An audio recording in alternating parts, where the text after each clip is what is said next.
다음 소식입니다. 중국이 홍콩의 정치적 자유를 제한하는 국가보안법을 제정하겠다고 공식 선포했습니다. 하지만 미국이 저지에 나서면서 미중 갈등이 격화되고 있습니다. 먼저 미국이 꺼낸 응징 카드부터 살펴보고 워싱턴과 베이징 특파원 연결하겠습니다. 워싱턴 박성호 특파원이 보도합니다. 홍콩이 자유주의 체제라서 특별히 인정했던 경제적 지위를 박탈할 수 있다.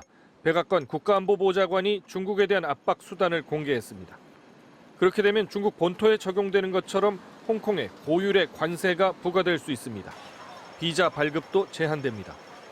중국이 국가보안법을 도입해 자유를 억압한다면 미국이 보고만 있지 않겠다는 겁니다. 외국 자본이 다른 나라로 탈출해 중국도 심각한 타격을 입을 거란 경고도 보탰습니다. Hong Kong's been the financial center of Asia for a very, very long time, and I don't think it will continue to be. And so that the costs for Hong Kong and for China are very, very large of this action. 국무부는 홍콩 국가보안법의 재고를 중국에 공식 요구했습니다. 홍콩 반환 때 약속한 자치권이 종말을 맞게 된다고 우려했습니다. 마침 오늘 상무부는 30여 개 중국 기업을 블랙리스트 명단에 올려 거래를 제한했습니다.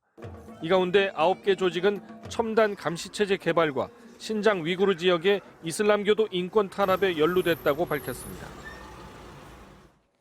그럼 워싱턴과 베이징 특파원 차례로 연결해서 미중의 대응 살펴보겠습니다. 먼저 워싱턴입니다. 박성호 특파원, 이번 미국 대응을 보면 상당히 신속하고 강경하거든요. 배경이 뭐죠? 네, 우선 인권 문제라는 점을 꼽을 수 있습니다. 사실 이번 사안은요, 행정부만 세게 나오는 게 아니라 의회도 여야 구분 없이 초당적으로 강경합니다. 마침 하원에서는 다음 주 중에 중국을 겨냥한 인권 법안이 처리될 예정인데요. 신장 위구르 자치구에서 인권 탄압에 관여한 당국자들을 제재할 수 있게 하는 내용입니다. 또 한 가지 배경으로는 이 중국의 공격적인 외교를 추구하자 이런 최근의 행정부 기류도 요인입니다. 이틀 전에 의회에 제출된 이 중국에 대한 미국의 전략적 접근이라는 보고서를 보면요. 지난 40년간 미국은 중국을 지원하면 정치 경제적으로 개방될 거란 잘못된 가정을 갖고 있었다고 평가했습니다. 오히려 미국의 해로운 방향으로 중국의 힘만 키워줬다면서 앞으로는 전면적인 경쟁을 추구해야 한다고 제시했습니다.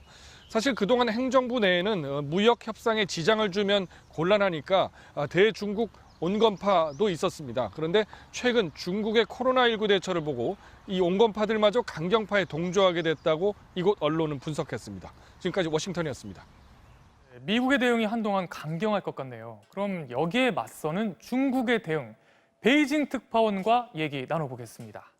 김희웅 특파원, 미국의 이런 공세, 중국도 이미 예상을 했을 것 같은데요. 지금 어떻게 반응하고 있습니까? 네, 최근 코로나19로 인한 트럼프 대통령의 중국 때리기에 대해서 중국은 미국의 대선 전략 차원이다 이렇게 치부를 해왔는데 이제 그 미국이 전략적 타겟을 코로나에서 홍콩으로 옮겼다 이렇게 보고 있습니다. 그래서 이번에 이런 내정 간섭에 확실히 쐐기를 받기 위해서라도 이번에 강력한 법을 제정해야 한다 이렇게 필요성을 강조합니다. 밤사이 미국의 공세에 대해선 원색적인 비난 대신에 관영 매체를 중심으로 중국도 대응 수단이 있다는 정도로만 반격 가능성을 언급했고 미국 기업 몇 곳을 블랙리스트에 올리는 방안이 거론됐습니다. 이미 홍콩엔 10만에 가까운 미국 시민 그리고 1000개가 넘는 미국 기업이 있다고도 했습니다. 홍콩을 압박하면 중국만 손해보는 게 아니라는 겁니다.